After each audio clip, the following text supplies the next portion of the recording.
المسلمين.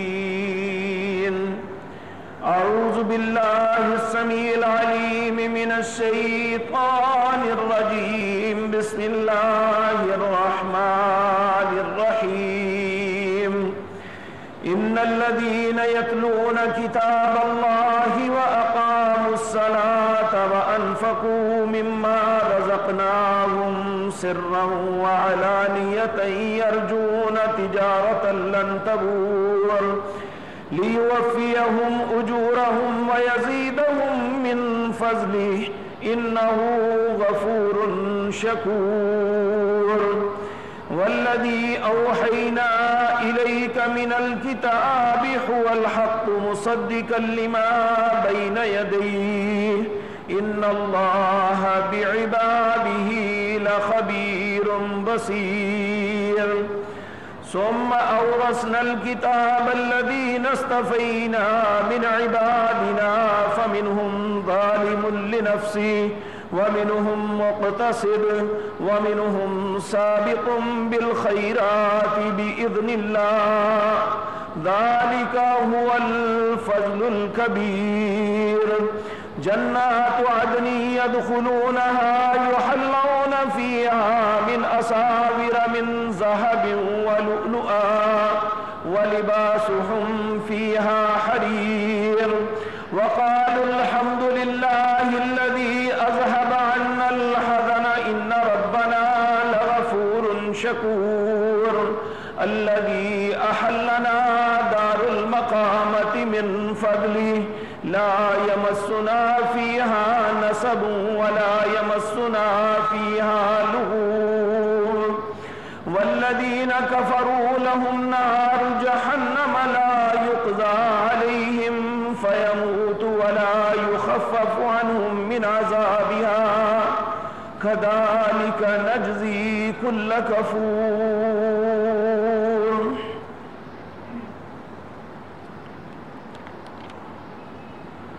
حضرات محترم، اے امت محمد الرسول اللہ صلی اللہ علیہ وسلم، اللہ رب العزت نے آپ کو بہت سی نعمتوں سے نوازا ہے. دوسری اقوام کے مقابلے میں اللہ مالک نے آپ کے ساتھ بہت سے اسپیشل معاملات کیے ہیں.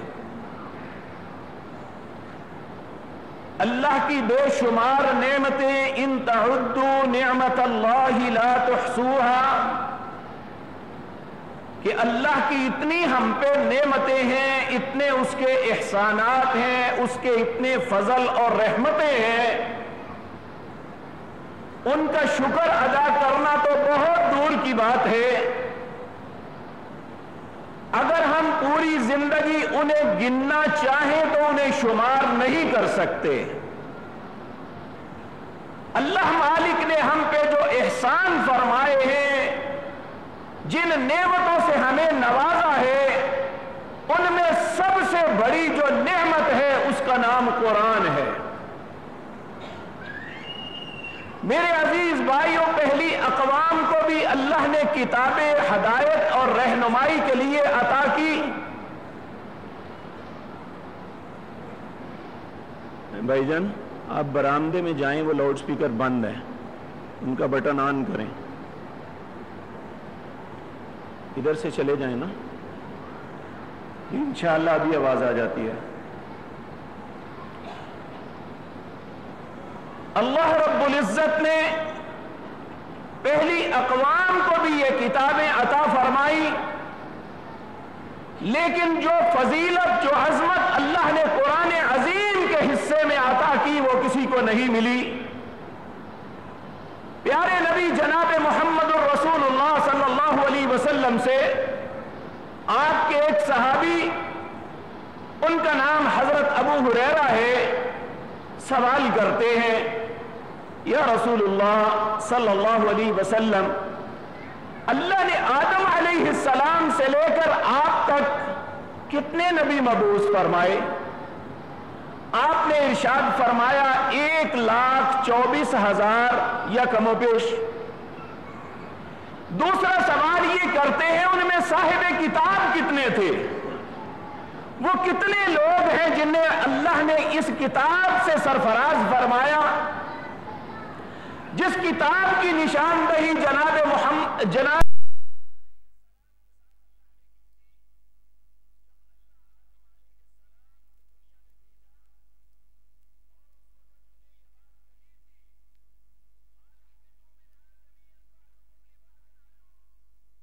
اے آدم تم چلے جاؤ، میں پھر تمہیں کہتا ہوں کہ تم اور شیطان آپس میں دشمن ہو، فَإِمَّا يَأْتِيَنَّكُم مِّنِّي هُدًى، میری طرف سے تمہارے پاس رہنمائی آئے گی، اور وہ رہنمائی کا طریقہ کیا ہے؟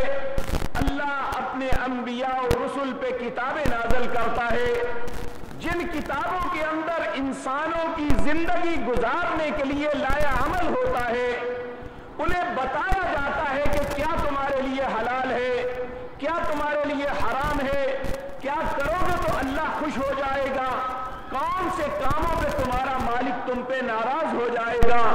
یہ ساری رہنمائی اللہ اپنی کتابوں میں نازل فرماتا، اور اللہ کا اس وقت سے لے کر قیامت تک کے لیے قانون ہے، فَإِمَّا يَأْتِيَنَّكُم مِّنِّي هُدًى، جو بھی میری بھیجی ہوئی رہنمائی کو قبول کرے گا، جو اس کے مطابق زندگی بسر کرے گا، فَلَا يَضِلُّ وَلَا يَشْقَى، نہ وہ گمراہ ہوگا نہ بدبختی اس کا مقدر بنے گی۔ میرے بھائیو، اگر ہم بھی بدبختی سے بچنا چاہتے ہیں، ہم گمراہی اور ضلالت سے بچنا چاہتے ہیں، ہم ذلتوں سے نکلنا چاہتے ہیں، تو پھر یاد رکھیں اللہ کے پیارے نبی جناب محمد الرسول اللہ صلی اللہ علیہ وسلم نے ارشاد فرمایا، ان اللہ یرفع بہذا الکتاب اقواما ویضع بہ آخرین، اللہ اسی قرآن کی وجہ سے بہت سی قوموں کو عزت نصیب کرے گا، اور بہت سی قومیں اس قرآن کی وجہ سے ذلیل اور رسوا ہو جائیں گی۔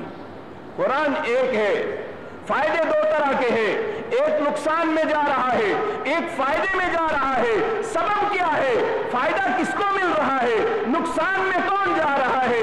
اللہ دونوں کی بابت بتاتا ہے۔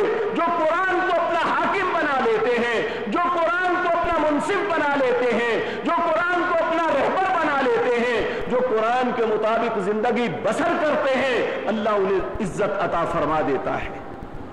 آج ہمارے زمانے میں ہمیں ایک بات بڑی شد و مد سے پڑھائی جاتی ہے کہ ہماری مسلمانوں کی ذلت کا سبب ایجوکیشن کی کمی ہے، دنیا کی تعلیم ان کے پاس نہیں ہے۔ میرے بھائیو، یہ سب سے بڑا دنیا کا جھوٹ ہے۔ عمر رضی اللہ تعالی عنہ اس وقت کون سی آکسفورڈ یونیورسٹی تھی، اس وقت کون سی میونخ یونیورسٹی تھی، کون سی پی ایچ ڈی کی ڈگریاں تھی؟ حضرت عمر، سیدنا ابو بکر، سیدنا عثمان، علی حیدر کرار، حضرت معاویہ بن ابی سفیان، حضرت عمر بن عبد العزیز کون سی یونیورسٹیوں کے پڑھے ہوئے تھے؟ ان کے پاس اگر کوئی علم تھا تو وہ قرآن کا علم تھا، جس نے انہیں دنیا کا امام بنا دیا۔ دنیا کی ساری اقوام ان کے قدموں میں تھی، قیصر و کسریٰ کی بادشاہتیں ان کے سامنے کانپا کرتی تھی۔ اس کا سبب کیا تھا؟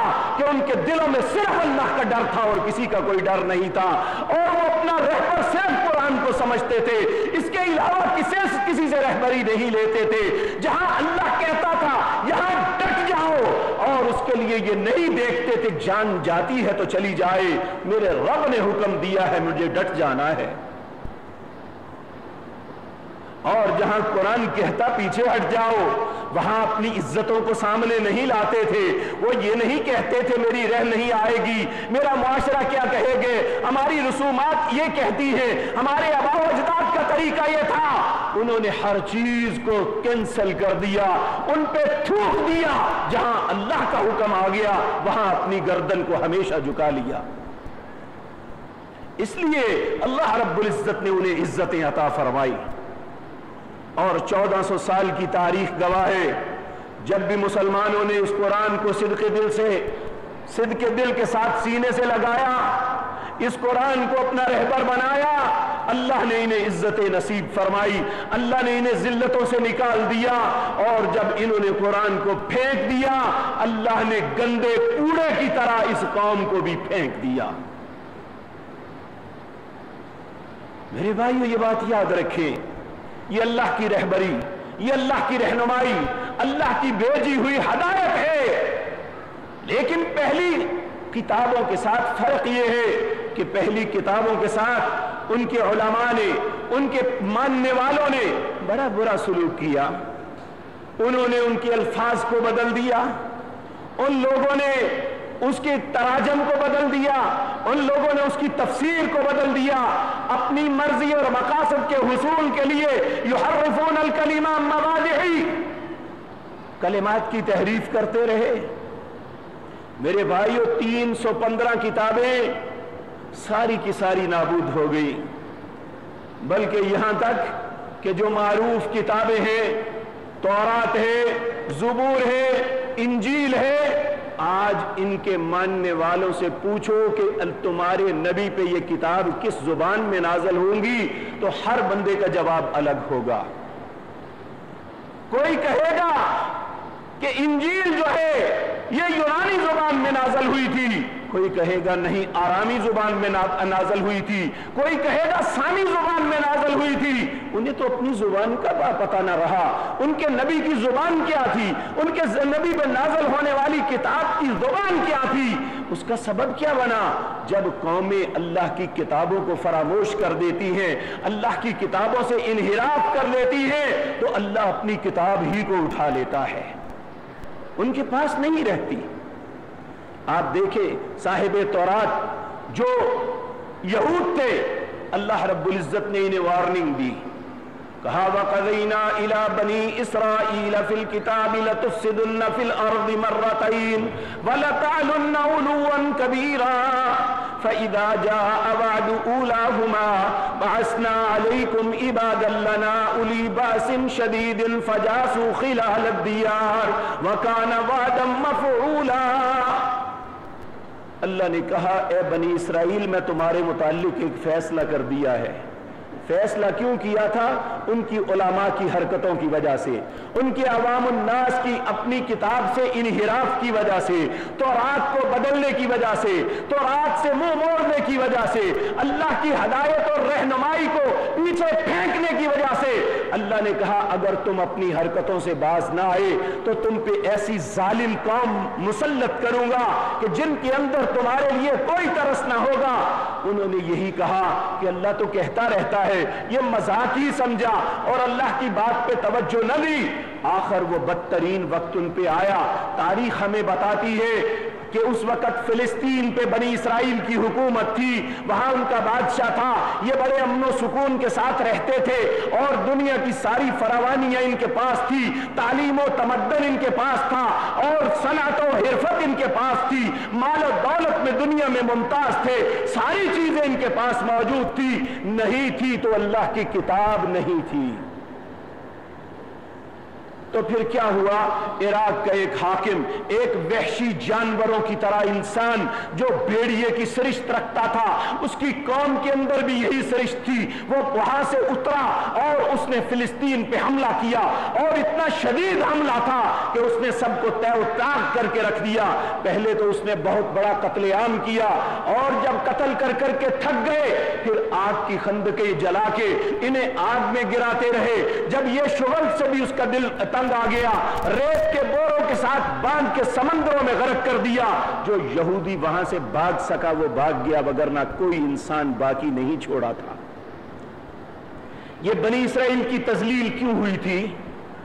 اللہ نے پہلے سے وارننگ دی تھی کہ تم نے اپنی کتاب کو چھوڑ دیا ہے، تم نے میری رہنمائی کو رد کر دیا ہے۔ اور ایک مقام پہ یہی بنی اسرائیل جنہیں اللہ نے دوسری قوموں پہ فضیلت عطا فرمائی تھی، جب انہوں نے اپنی کتاب سے انحراف کر دیا، اپنی کتاب تورات سے منہ موڑ لیا، اللہ کی رہنمائی کو قبول کرنے سے انکار کر دیا، یہ کہنے لگے کہ جدید زمانہ ہے اور جدت پسند ہے، ہم پرانی باتوں کو چھوڑے، یہ تو متروک چیزیں ہیں، یہ پہلے لوگوں کے قصے ہیں، ان قصوں کو چھوڑے، نئی دنیا کی تلاش میں نکلے۔ جب انہوں نے یہ کہا تو اللہ نے فرمایا مثل الذین حملوا التوراۃ ثم لم يحملوها